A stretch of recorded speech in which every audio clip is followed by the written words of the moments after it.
آج میرے والد صاحب کے دوست ڈاکٹر اسلم صاحب ہیں، آپ شاید ان کو کافی دوست جانتے بھی ہوں گے، نور لیبارٹری والے ہیں، وہ بھی آج تشریف لائے ہیں، تو اللہ تعالیٰ ان کو جزائے خیر عطا فرمائے۔ مجھے ڈاکٹر صاحب ہیں ایک تو دوست جو والد صاحب کے نا، جب ان کو دیکھتا ہوں تو مجھے والد صاحب بڑے یاد آتے ہیں، تو اللہ سے دعا ہے کہ اللہ تعالیٰ ان کے مغفرت فرمائے۔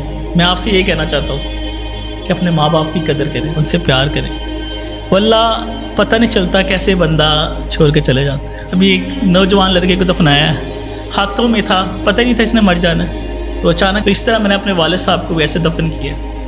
تو یہ جو ماں باپ ہے نا، یہ اللہ کی طرف سے بہت بڑی رحمت ہے، اس کی قدر کریں، ورنہ یہ دوبارہ نہیں ملتے۔ ہمیں پتہ تھا، سنتے تھے کہ ہر چیز کا نعم البدل ہے، لیکن جب باپ کو قبر میں ڈالا تو بڑے بڑے علماء کرام جو دین سے رشتہ تھا، ہماری جماعت کے تمام تقریباً سب عالم دین ہمارے گھر میں آئے، تو سب نے ایک ہی بات کی کہ ماں باپ کا نعم البدل ہے ہی نہیں۔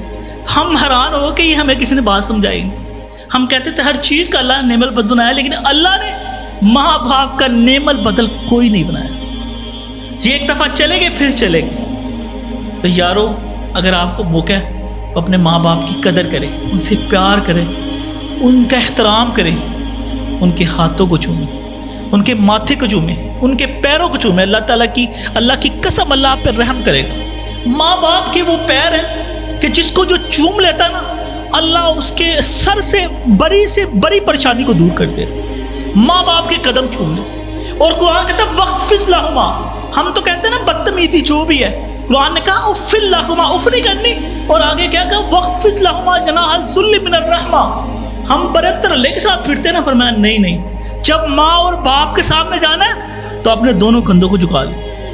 یہ احترام کس لیے ہے؟ ماں باپ کے لیے۔ اور ہم بدماشیوں کے ساتھ جاتے ہیں، ماں باپ کے ساتھ لگاتے ہیں کہ جنہوں نے ہمیں پیدا کیا اور جن کے بارے میں اللہ نے قرآن میں کہا سورۃ لقمان میں کہ شرک کے بعد اگر کوئی گناہ ہے نا، وہ ماں باپ کی نافرمانی۔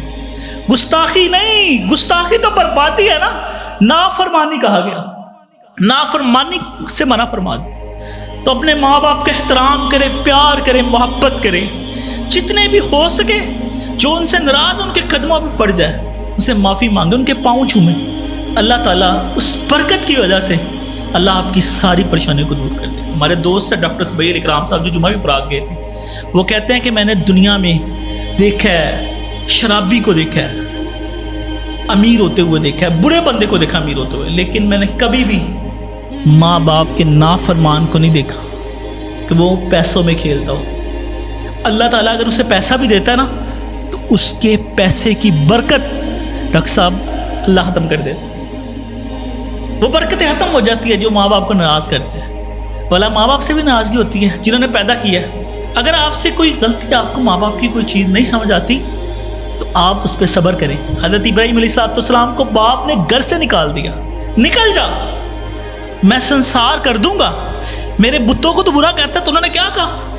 انہوں نے کہا یا اباتی، اے میرے پیارے ابا، پھر بھی میں تمہارے لیے اپنے رب سے دعا کروں گا۔ تو کافر ہے، تو مشرک ہے، تو نے مجھے گھر سے نکال دیا، لیکن میں تیری سفارش کروں گا قیامت والے دن۔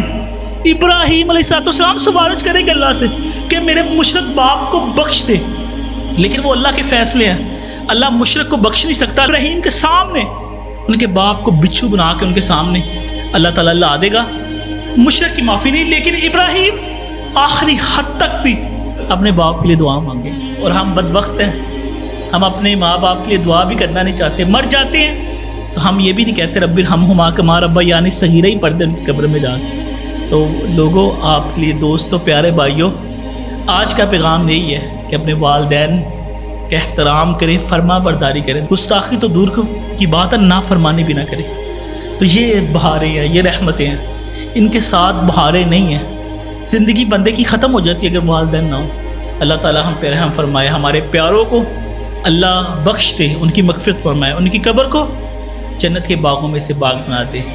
اور اللہ تعالیٰ جو ہمارے حیات ہیں، اللہ ان کی زندگیوں میں برکتیں ڈال دے، اللہ ان کی صحتوں میں برکتیں ڈال دے، اللہ ان کو تندرستیوں سے نواز دے، اور ان کا سایہ تا دیر ہمارے سر پہ سلامت رکھ۔ ربنا تقبل منا انک انت السمیع العلیم وتب علینا انک انت التواب الرحیم وصلی اللہ علی النبی.